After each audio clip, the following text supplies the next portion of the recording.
It's a secret from Dad. During the funeral of my beloved sister, a letter was handed to me by my 6-year-old niece. Inside, it said, "Run away right now." Half in doubt, I tightly held my niece's hand. Just at that moment when I was about to take her out, all the relatives around stood up simultaneously. In the blink of an eye, both my niece and I were blocked by them.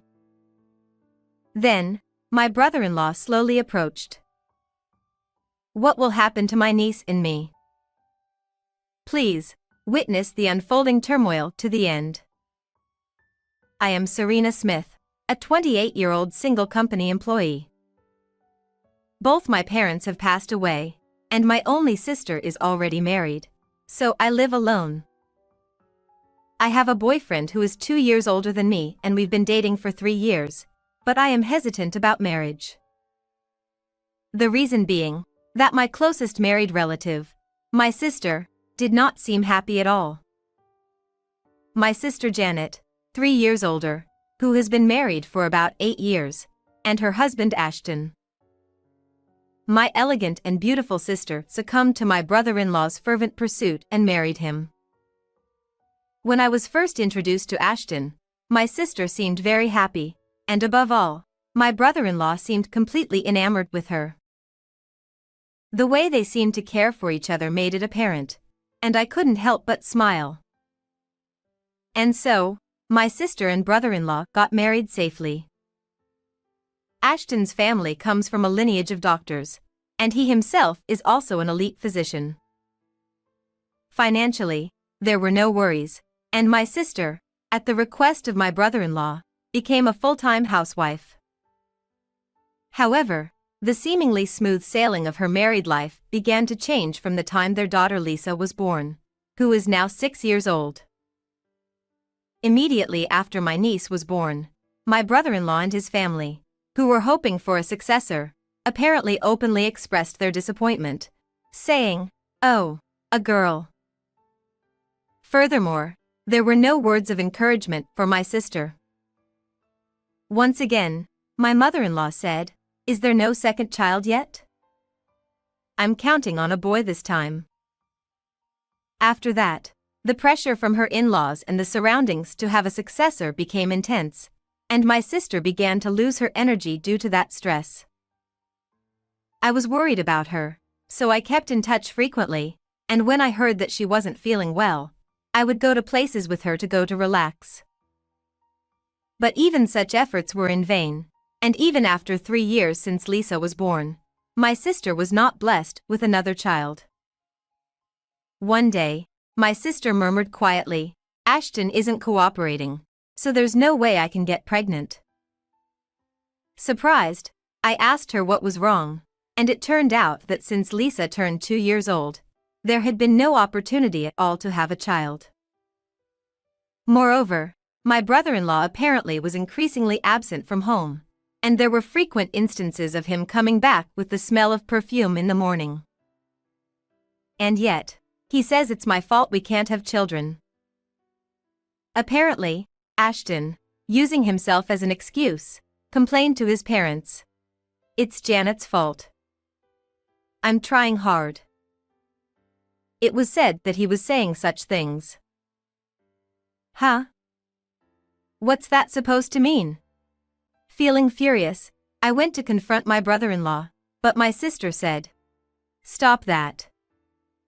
Let me try a little harder for Lisa's sake." So I had to stop, respecting her feelings and not interfering with the couple. Still, I was worried about my sister, so I kept in touch frequently to check on her condition, but it seemed that my brother-in-law's attitude was getting worse.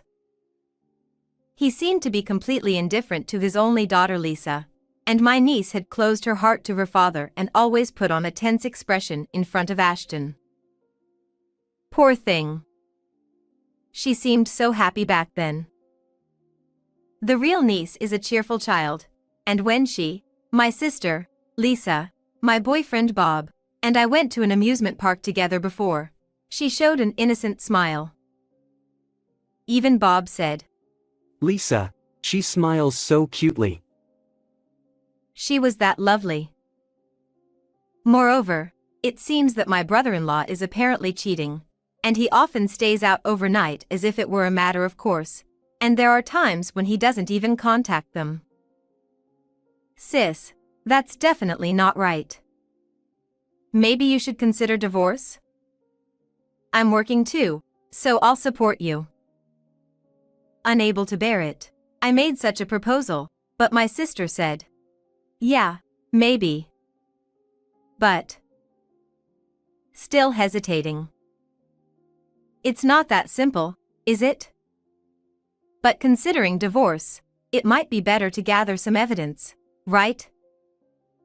At that time, I conveyed that and hung up the phone. After that, I was entrusted with a big project at work, and suddenly became busy. In fact, if I could make the project successful, a raise was certain, and I could also support my sister financially. Huh? My sister called. I have to call her back later. I realized this after finishing a meeting at work. However, even after that, I was too busy with work and couldn't call her back, and there was no call from my sister either. Darn it. I fell asleep. I wonder if my sister is okay. Even after returning home, I was tired, and in the end, I couldn't call her back, and morning came. Until then, I had mostly been the one to contact her, so my sister's call was rare and I was curious, but I rushed to work and greeted lunchtime. When I hurriedly took out my phone to call my sister back, I noticed an incoming call from my brother-in-law this time. Huh? This is the first time my brother-in-law has called. This is strange. What happened? Feeling uneasy, I immediately called him back. Actually, Janet took a large amount of sleeping pills and ended her own life. At that moment, it felt like I had been hit on the head with a hammer. What did you just say? That's a lie. Then, what about yesterday's phone call? Huh? Janet contacted you. Then why didn't you listen to her? But, I've heard about you from my sister. Aren't you the one who pushed my sister to the brink? Confused by the sudden news of my sister's death and being blamed by my brother-in-law, I inadvertently retorted.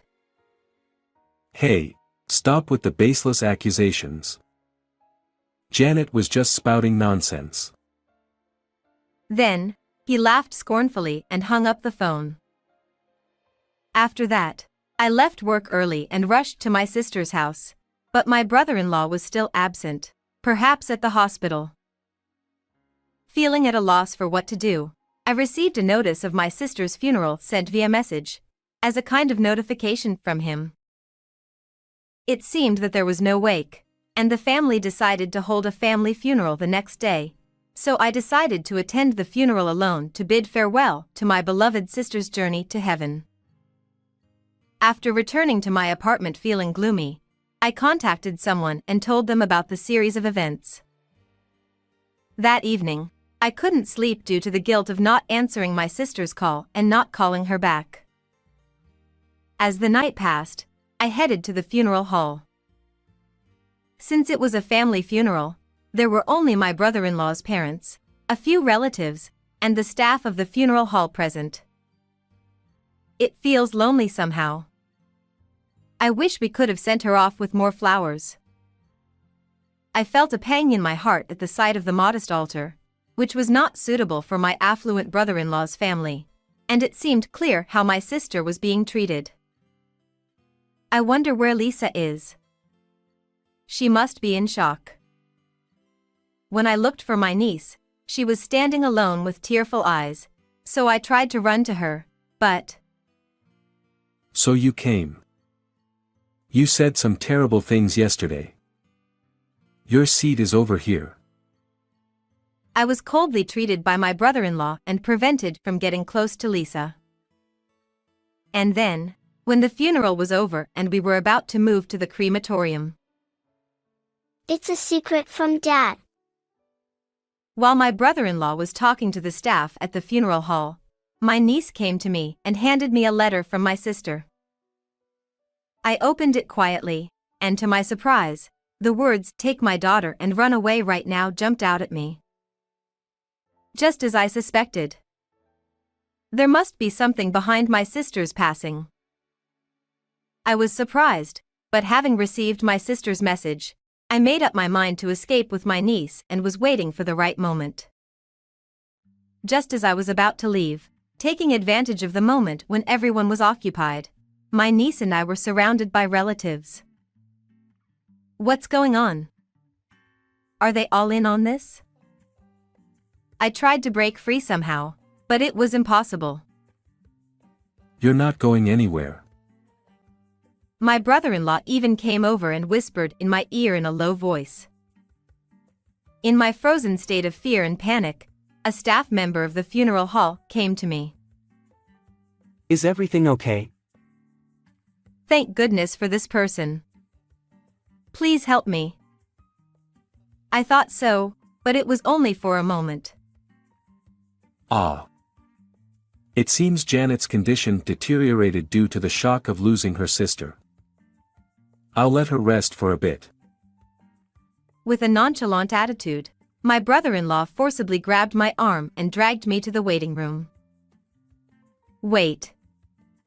Take Lisa with us. I appealed, but my niece was taken away by my brother-in-law's parents. It's regrettable that I couldn't answer my sister's last call, but Ashton's attitude was unforgivable. To avenge her grievances, I vowed to expose my brother-in-law's true nature and seek revenge at all costs. You have no allies here. Give up. As soon as we entered the waiting room, he said that I will never forgive you for tormenting my sister. I know all about what you did to her. Alone with my brother-in-law in the room, I was extremely uneasy, but I managed to retort. Ha. However, he just sneered. But that only fueled my determination even more. I'll expose your true nature to everyone. Who would believe what you say? My brother-in-law remained unfazed by my plea and smirked unpleasantly. To my parents and relatives, you're the one who's blamed for pushing Janet to her death. They say she took her own life because of your hatred towards her. How awful. Furthermore, he even asked his family to keep an eye on Lisa and make sure I didn't leave with her. So that's why everyone present at the time blocked our way. My anger towards my cowardly brother-in-law reached its peak. I won't let you have your way. I'll expose everything. I glared at him with all my anger. You didn't answer her call either, did you? If your sister really mattered to you, shouldn't you have dropped everything and contacted her? Well, that's... I couldn't help but falter, and my brother-in-law didn't overlook it. Janet felt abandoned even by her trusted sister. Wasn't it your actions that ultimately pushed her to the brink? Maybe she departed for the other world because of that. I was pointed out about something that had been bothering me all along, and I lost my words in response. Oh. What happened to your confidence from earlier? Hit a nerve, did I? Approaching me step by step, my brother-in-law confronted me as if a lion cornering a rabbit. At that moment, I felt like I heard my sister's voice saying, "Serena, don't give up." My sister was aware of your affair, and she was preparing for divorce, gathering evidence and all. A person like her wouldn't take her own life willingly. Oh. Where's the evidence then? My brave plea, inspired by my sister, did not faze my brother-in-law. Evidence? I don't know where it is, But it's in the letter. Oh no. I accidentally mentioned the letter that my niece had told me to keep a secret. A letter? Hey, where is it? Perhaps feeling guilty, my brother-in-law, with a slightly surprised expression, approached me. Realizing there was no turning back, I showed him the letter my niece had given me. You may not know, but this is a letter from my sister that Lisa just gave me. I read out parts of the letter and revealed its contents. It detailed my brother-in-law's cruel treatment and my sister's suffering, following the instruction to take my daughter and run away right now. She had written the letter, fearing for her safety in case I couldn't answer her call. And she had entrusted it to my niece. Damn it. She should have just gone quietly. But she had to meddle. My brother-in-law muttered with annoyance. What do you think will happen if I show this to everyone? Maybe I'll sell it to a magazine. Hey, hand that over. Ashton, now red-faced with anger and frustration, approached me. There is no way I will hand it over to you. I hugged the letter from my dear sister tightly. You're soon going to join your sister in the afterlife anyway. Like the good sisters you are, I'll make you drink the same medicine I gave Janet. In a desperate situation, my brother-in-law finally revealed his true intentions. Your actions caused my sister's death, didn't they? Yeah, that's right. I have a young and beautiful mistress who's pregnant. Janet was in the way of me marrying her. I was on the verge of losing control due to Ashton's selfish excuses. Then why didn't you just divorce my sister? Give her back. I screamed in a voice close to a sob. I don't want to pay alimony, and besides, divorce would look bad. I'll make you suffer just like my sister, or even worse. Ha! It's too late for that. If you want, I can send you to join her now. Approaching me step by step as if to corner me, my brother-in-law said. Please. Help me. I closed my eyes tightly, silently praying for help. At that moment, we heard a knock on the door. How are you feeling now? I brought some warm tea. It was the voice of the funeral staff from earlier. Ashton, trying not to arouse suspicion, quickly opened the door and let him in. If you say anything unnecessary, I won't guarantee Lisa's safety. As my brother-in-law whispered, I desperately looked at the staff member as if seeking help. Thank you. She is fine now. Ashton tried to hurry him out of the waiting room. However, the person who was being pushed out with his back suddenly turned around and faced my brother-in-law. What? Surprised, Ashton widened his eyes. Ashton, this person is actually a police officer disguised as a funeral staff. It's strange for my sister to suddenly pass away like this. I had asked the police to keep an eye on you.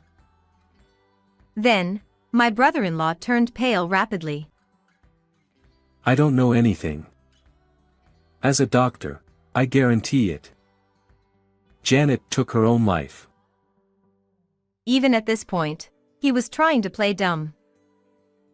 Just give it up already. I have all our conversations recorded. Didn't you admit earlier that you gave my sister the medicine?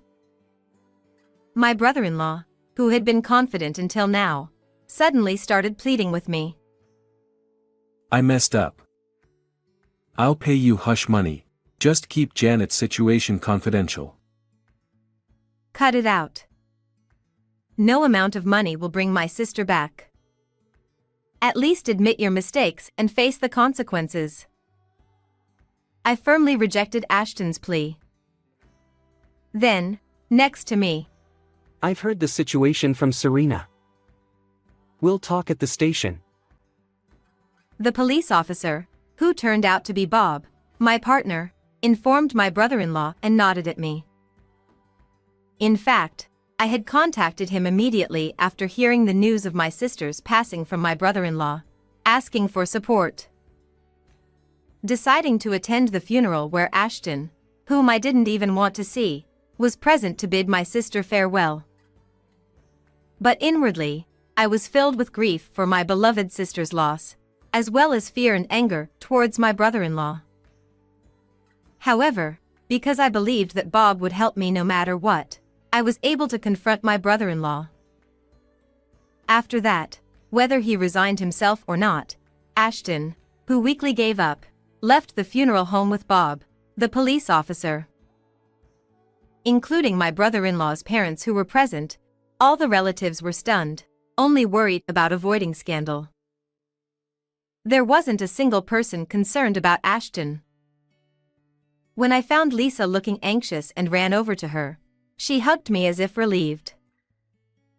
And then, with my niece, I left the funeral home after receiving my sister's ashes. Later on, my brother-in-law's guilt was proven, and he ended up behind bars.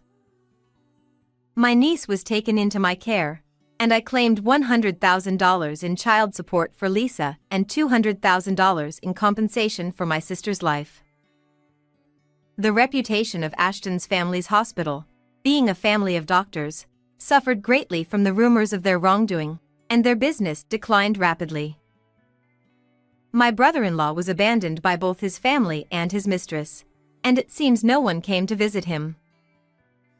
While my niece initially struggled with the shock and instability, she has been smiling more often lately. As for me, my relationship with the police officer who helped me in this ordeal is going smoothly, and I'm starting to think positively about marriage.